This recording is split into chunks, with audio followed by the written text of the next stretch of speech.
Ito ang kailaliman ng mundo, mga lods. At bagong spot, 56 tayo ngayon. Ito pa mga lods, may lapo-lapo agad sa ilalim ng bato. Blessing na naman. Agay tusok.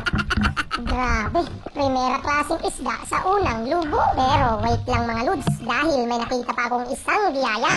Kaya naman kailangan ko mag-second chamber dito sa kailaliman ng mundo. Ayan, ready na uli ang aking bakal mga lods. Dito kasi sa gilid may nagpapanggap na bato. Ayan o, lagot ka ngayon. Akala mo hindi kita makikita ha? Agay tusok.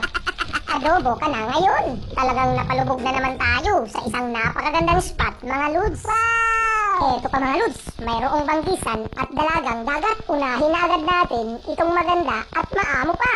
Agay tusok. Siyempre, mag-second chamber na agad tayo mga lods. Kasi naman yung pangalawang isda na banggisan nag-aantay pa sa atin. Kaya naman, isang umaatkabong shoutout muna sa iyo, Idol Ederlyn Maming from Marinduque. Ayan, ready na uli ang ating bakal mga lods. Napakagaling naman nitong banggisan. Biruin mo, nandito ka pa rin sa pinagtabihan mo kanina. Agay tusok. Hala, nakabitaw pa nga mga lods. Sayang naman yun, kumbusyat na sana pang inihaw at pang sabaw. De bali mga lods, pwede pa naman ang pangatlong kasa.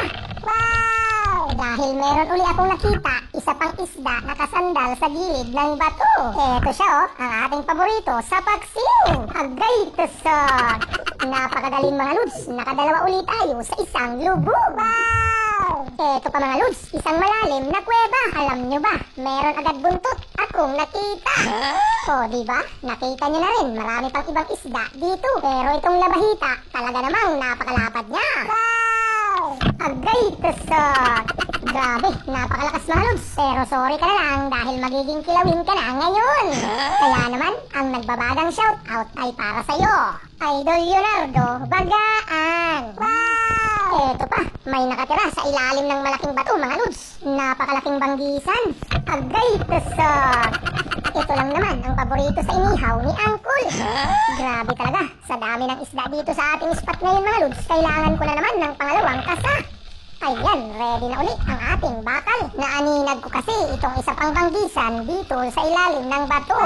Kaya nga, humanda ka na dahil nandito na uli ang Timbo Zero. Napakagaling mo naman magtago. Agay tusok. O diba, nakikita niyo naman mga lods, dalawa na naman sa isang lubog. Wow! Eto pa, may problema mga lods, kasi naman mas malaki pa siya sa pinagtaguan niyang bato. Kaya naman sa taas pa lang kanina, natatanaw na natin. Agay tusok. Napakalaki.